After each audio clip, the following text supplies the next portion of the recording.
শীতের সকালটা আরও একটু সুন্দর করতে খুব সকালে উঠে গিয়েছিলাম মায়ের সঙ্গে সবজি কাটা দেখতে।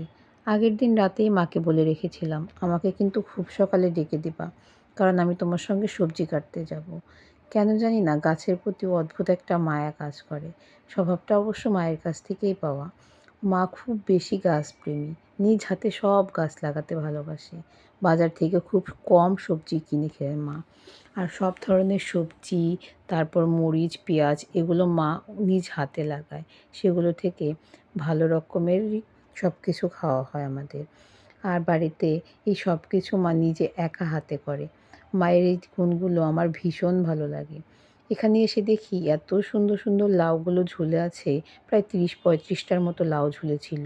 লাউগুলো দেখে আমার নিজেরও কাটতে মন চাচ্ছিল। আমিও কিছু কেটেছি। মা এতগুলো লাউ কাটছিল দেখে খুব মজা লাগছিল আমার। আর এত সকালে ওঠাটা সার্থক মনে হচ্ছিল। সাধারণত আমরা বাড়িতে গেলে কি চিন্তা করি? একটু বেশি সময় ঘুমাবো। কিন্তু আমি এটা ভাবি না। আমি খুব সকালে উঠি আর সকালবেলার আবহাওয়াটা নিজের মতো করে অনুভব করার চেষ্টা করি। মায়ের সঙ্গে গিয়ে এতগুলো লাউ কাটা দেখে তো আমার ভীষণই মজা লাগছিল।